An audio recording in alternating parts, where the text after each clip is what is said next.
We've talked about so many royal stories on our channel, but we've never introduced the Luxembourg royal family. Today, let's discuss it. The Grand Duchy of Luxembourg is a landlocked country surrounded by Belgium, France, and Germany.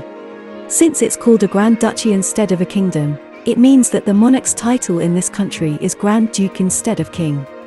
Luxembourg is also one of the wealthiest countries in the world, with abundant iron ore resources and a steel industry, as well as a developed financial sector. Its area is just over 2,000 square kilometers. Despite being such a small country, its head of state, the Grand Duke, is quite prominent. The former Grand Duke of Luxembourg, Jean, was a contemporary of Queen Elizabeth II of the United Kingdom. He fought on the battlefields of World War II and was a respected elder in European royal circles.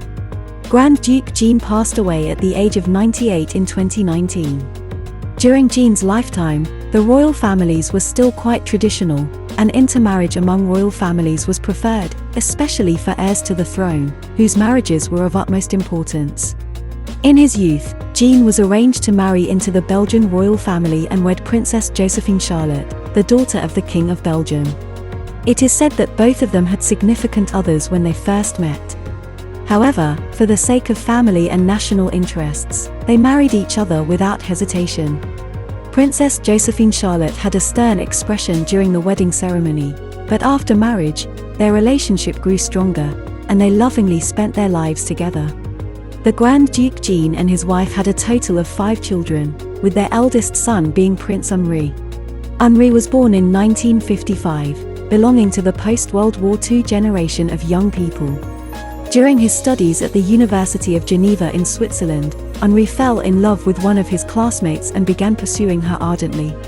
The girl was unaware of Henri's royal lineage, and in the picturesque surroundings of Geneva, their campus romance flourished carefreely. However, when it came time to discuss marriage, the couple was shocked because Henri's family did not approve. Henri's mother, Grand Duchess Josephine Charlotte, took a firm stance and insisted that the two separate. Why did Grand Duchess Josephine Charlotte have such a negative opinion of this prospective daughter-in-law? To understand this, we need to delve into the background of the young woman Henri fell in love with. Henri's girlfriend's name is Maria Teresa, and she is a Cuban. Maria Teresa's parents are both of Spanish descent, and her grandfather was the most influential banking tycoon in Cuba before the revolution.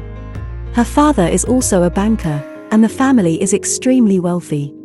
When Maria Teresa was still young, her father moved the entire family and all their assets to the United States, settling in the affluent neighborhood of Manhattan in New York City. So, in today's context, Maria Teresa is akin to the socialites depicted in Gossip Girl. During her time at the University of Geneva in Switzerland, Maria Teresa met Prince Henri. Little did she know, as a wealthy young lady, she was far from the ideal daughter-in-law in the eyes of Henri's mother, Grand Duchess Josephine Charlotte. In Josephine Charlotte's view, only princesses of noble birth could be deemed suitable for her son, and South American women were entirely out of consideration. In reality, most of Josephine Charlotte's 5 children married nobles from suitable backgrounds. Her eldest daughter, Maria Stryd, married an Archduke of Austria, becoming an Archduchess. Her second daughter married a Prince of Liechtenstein. Her youngest son married the great-granddaughter of King Alfonso XIII of Spain. Although Grand Duchess Josephine Charlotte held stubborn biases regarding her children's marriages, fortunately, Prince Henri had no intentions of compromising. He even told his family that if they didn't agree, he would stay in Switzerland and refuse to return, with no intention of inheriting the throne. After a standoff for some time, Prince Henri's father, Grand Duke Jean, was the first to yield and brought his son back. Unable to resist her husband's decision, Josephine Charlotte reluctantly agreed to the marriage. At the end of 1980, Henri and Maria Teresa announced their engagement, and the engagement ceremony showcased what true love was all about to the media. On February 14, 1981, the couple held a grand wedding ceremony. After marriage, their small family thrived, and Maria Teresa gave birth to a total of 5 children. Henri understood that Maria Teresa gaining full approval from his mother and the nation would take time, so he encouraged her to engage in charity work to enhance public approval.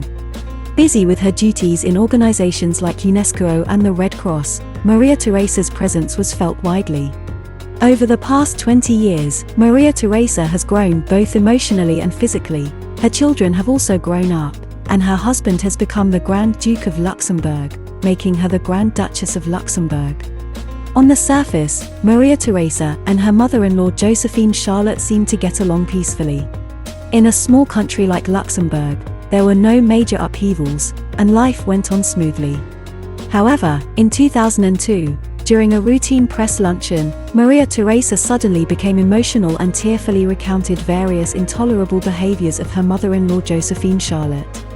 She mentioned that Josephine Charlotte always looked down on her, often calling her little Cuba behind her back, and spreading rumors about Henri and other women in an attempt to break up their marriage.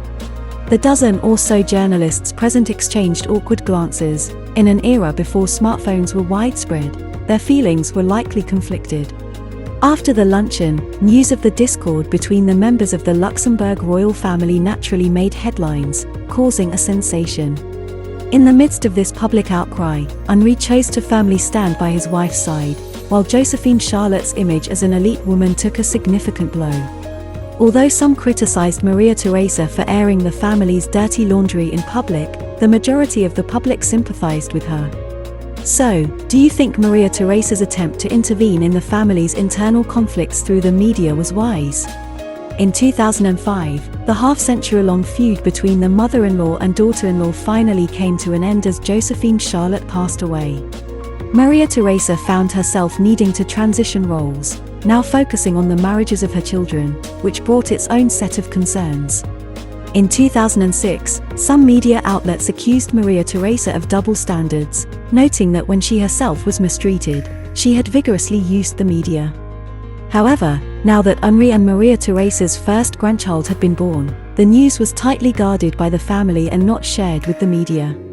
It turns out that their grandchild is the result of their 19-year-old third son, Louis, becoming a father out of wedlock. Half a year after the child's birth, Louis and his girlfriend got married. Not only did Louis give up his inheritance rights to get married, but also his wife did not receive the title of princess, and their son did not receive the title of prince at the time of their marriage. It wasn't until 3 years later that the royal family restored the titles of princess and prince to them. In fact, having a child out of wedlock is no longer a big deal in 21st century Europe. Louis is only the third child of Henri and Maria Theresa, and he is far from the throne. Although Henri and Maria Theresa have been relatively supportive of their daughter-in-law, they could have been more lenient back then, considering they themselves faced pressure when they got married. It seems that today's royal family members are caught in such contradictions. On one hand, they have to uphold tradition and the dignity of nobility, as tradition forms the foundation of their existence. On the other hand, they have to adapt to the times and strive to accommodate modern trends. Perhaps the modern royal family is inherently a strange amalgamation of contradictions.